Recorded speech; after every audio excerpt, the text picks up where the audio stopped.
ओम नमो भगवते वासुदेवाय नमः।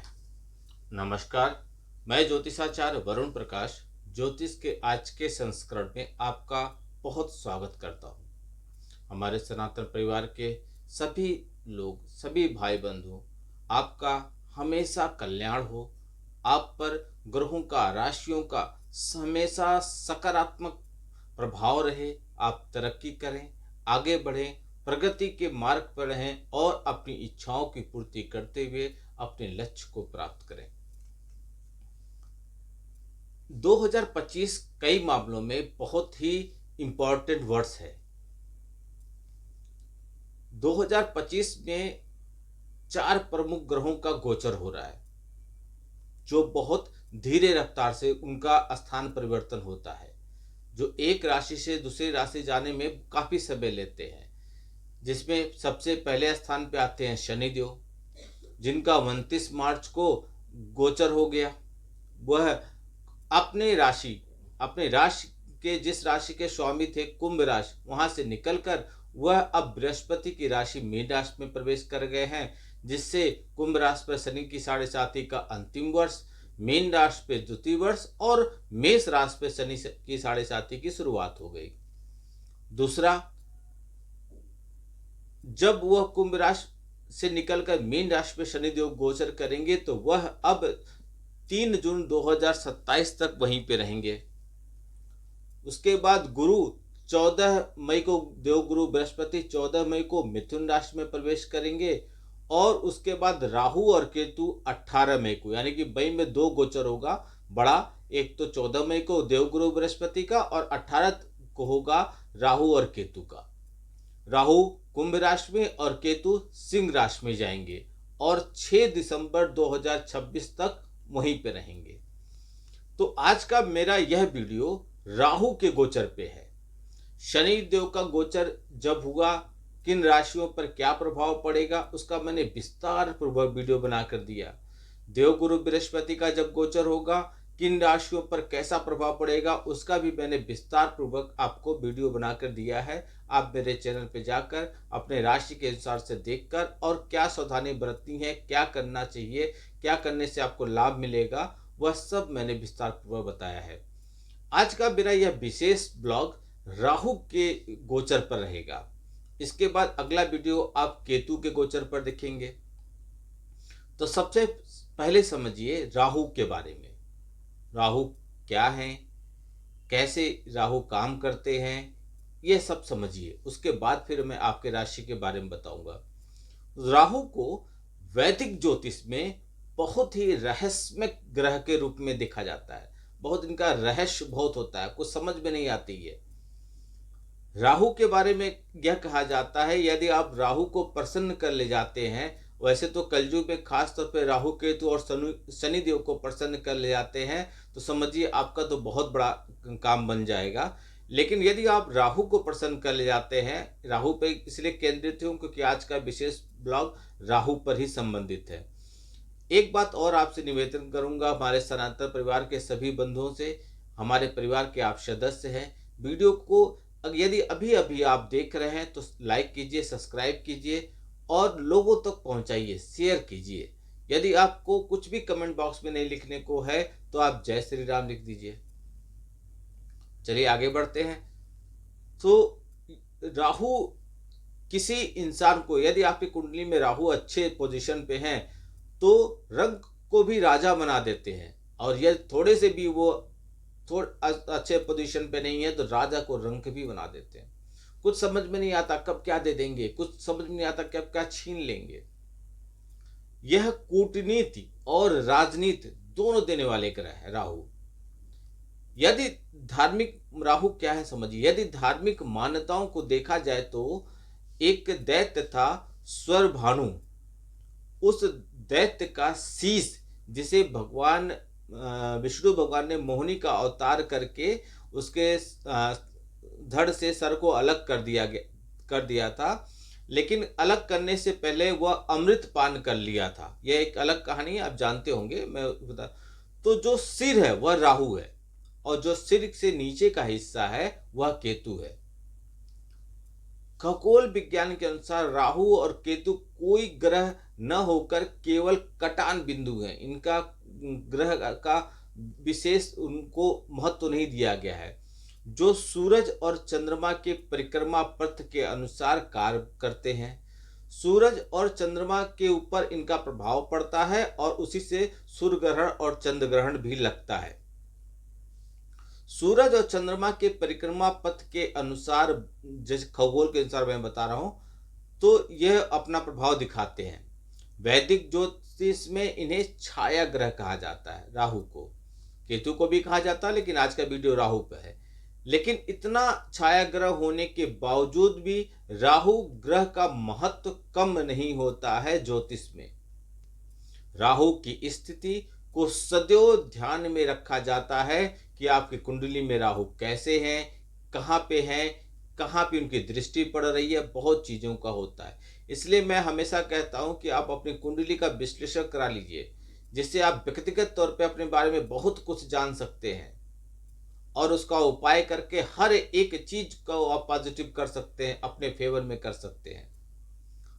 तो राहु महाराज पिछले काफी समय से बृहस्पति के जो राशि है, बृहस्पति के स्वामित्व वाली राशि मीन राशि में गोचर कर रहे थे। अब वह 18 मई को शाम के समय शनि के स्वामित्व वाली राशि कुंभ राशि में आएंगे। अब आप ये समझेंगे, मीन राशि में थे तो कुंभ राशि में क्यों आएंगे? मीन राशि में थे तो मेष राशि में जाना चाहिए था, आगे जाना चाहिए था। लेकिन राहु और केतु के साथ ऐसा नहीं होता। ये दोनों लोग विपरीत मार्ग करते हैं, यानी कि उल्टा चलते हैं। तो इसलिए आगे वाली राशि में न जाके पीछे वाली राशि में आते हैं। राहु का गोचर आमतौर पर एक राशि में 18 महीने के लिए होता है और 18 महीने तक वो जहां पे रहते हैं, जहां पे उनकी दृष्टि पड़ती है, वहां पे उनका प्रभाव दिखता ही दिखता है। वैदिक ज्योतिष में वृषभ राशि, तो कुछ ज्योतिषी मिथुन राशि को राहु का उच्च मानते हैं, यानी कि यहाँ पे राहु बहुत अच्छे माने जाते हैं। तो वृश्चिक और धनु को राहु की नीच राशि माना जाता है। राहु और केतु यदि केंद्र और त्रिकोण के स्वामी के साथ अच्छी स्थिति में केंद्र में त्रिकोण भाव में हो तो राजयोग बना देते हैं। अपनी कुंडली में देख लीजिए, राहु और केतु यदि केंद्र में और त्रिकोण के स्वामी के साथ हों, यानी कि वहां के स्वामी के साथ हों, तो ऐसी स्थिति में आपको राजयोग का कारक बना देते हैं और उनकी दशा व्यक्ति को रंक से राजा तो बनाती ही बनाती है। राहु को ब्याहु भी कहा जाता है, यानी कि कई बार राहु की दशा आने पर जातक का विवाह हो जाता है, ब्याहु कर विवाह करा देते हैं। भले वो बेमोल हो, न करना हो तब भी हो जाए, लेकिन करवा देते हैं। राहु को निरंकुश प्रकृति का ग्रह माना जाता है। इन पे कोई भी अंकुश नहीं लगा सकता, निरंकुश है, इन पे कोई टोका टिप्पणी बाधा नहीं होता है। इनका केवल शीश है, धड़ नहीं है, इसलिए यह सिर्फ सोचने का काम करते हैं। और राहु से प्रभावित जातकों की बुद्धि बड़ी तीव्र होती है, वह हर समस्या का आसानी से हल निकालने में सफल रहता है, लेकिन वह काम को करने की चेष्टा नहीं करता है, यानी कि दिमाग वाले चीज करेगा, मेहनत वाली नहीं। यदि ग्रहों की स्थिति अनुकूल न हो तो केवल सोचकर रह जाए तो कैसे तरक्की करेगा? राहु की कुशल उपस्थिति जातक को एक अच्छा कूटनीतिक बनाता है। राहु जुआ, सट्टा, लॉटरी आदि कामों में सफलता देता है और जातक को अच्छा ज्ञान भी मिलता है, यानी कि दिमाग वाला काम है, जितना भी है देखने, समझने, सुनने का सारा काम राहु करवाते हैं। वर्तमान समय में आईटी का युग है और इसमें भी राहु का प्रभाव सर्वाधिक देखा जाता है। राहु की विशेषता यह है कि वह सदैव उल्टी चाल चलते हैं, वक्री चाल चलते हैं। इस प्रकार किसी राशि में आगे बढ़ने के बजाय वह पिछली राशि में चले आते हैं। जैसे ही मीन राशि में राहु का गोचर हो रहा था, तो अभी वह मेष राशि में न जाकर कुंभ राशि में गोचर करेंगे। कुछ विद्वान ऐसे भी हैं जो राहु को कोई दृष्टि नहीं मानते, जबकि कुछ विद्वान राहु की 3 दृष्टि मानते हैं, पंचम, सप्तम और नवम। हर ग्रह की सप्तम दृष्टि तो होती ही है, किसी किसी ग्रह की 3 दृष्टि होती है, उसमें से राहु भी हैं, उनकी दृष्टि है पंचम, सप्तम और नवम। हालांकि ऐसी मान्यता है कि राहु जिस भाव में होता है उस भाव के फलों को खींच लेता है। 2025 में राहु की स्थिति की बात करें तो राहु का गोचर तीसरे भाव, छठे भाव और एकादश भाव में सर्वाधिक उपयुक्त होता है, सबसे अच्छा होता है। फिर भी विभिन्न ग्रह स्थितियों और कुंडली के भावों के आधार पर राहु के शुभ अशुभ प्रभाव देखने को आपकी इस कुंडली में उनकी स्थिति के अनुसार ही मिलेगा। राहु 2025 के इस विशेष वीडियो में हम आपको बताएंगे कि राहु के कुंभ राशि में गोचर होने से किन राशियों पर कैसा प्रभाव पड़ेगा, क्या सावधानी बरतना है और क्या उपाय कर लें जिससे उनको सारी समस्याओं से मुक्ति मिल जाए। कर्क राशि। कर्क राशि के जातकों के लिए राहु गोचर 2025 में आपके राशि के अष्टम भाव में होने जा रहा है। अष्टम भाव में राहु का गोचर कुछ मामलों में अनुकूल नहीं होता है, जबकि कुछ मामलों में अचानक अच्छे परिणाम भी दे सकते हैं। इसलिए आपको परिस्थितियों का आकलन करने पर ध्यान देना चाहिए। यहाँ पर उपस्थित होकर राहु आपको स्वास्थ्य समस्याएं दे सकते हैं। आपको किसी प्रकार का संक्रमण हो सकता है या अच्छे खान पान को न करने के कारण स्वास्थ्य समस्याएं आपको परेशान कर सकती हैं। इसलिए आपको योग और अनुभवी चिकित्सक से मदद लेते रहना चाहिए, अन्यथा आप किसी बड़ी बीमारी के चपेट में आ सकते हैं। डॉक्टर के संपर्क में रहेंगे तो आप बचे रहेंगे। यहाँ उपस्थित राहु ससुराल पक्ष में ज्यादा हस्तक्षेप की ओर इशारा करता है। आप ससुराल के कामों में ज्यादा बढ़ चढ़कर हिस्सा लेंगे।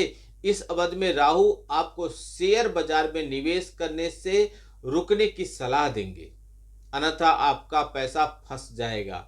लेकिन इसी राहु के कारण आपको कुछ प्रत्यक्ष या अप्रत्यक्ष रूप से धन मिल जाएगा। अचानक से कोई संपत्ति, कोई विरासत आपको प्राप्त हो सकती है। किसी का गुप्त धन आपको प्राप्त हो सकता है, अथवा किसी न किसी से बिना सोचे समझे रास्ते में कोई ऐसा मिल जाएगा जो आपकी मदद कर देगा। राहु के इस गोचर के दौरान आपको धर्म कर्म में अडिग रहना चाहिए।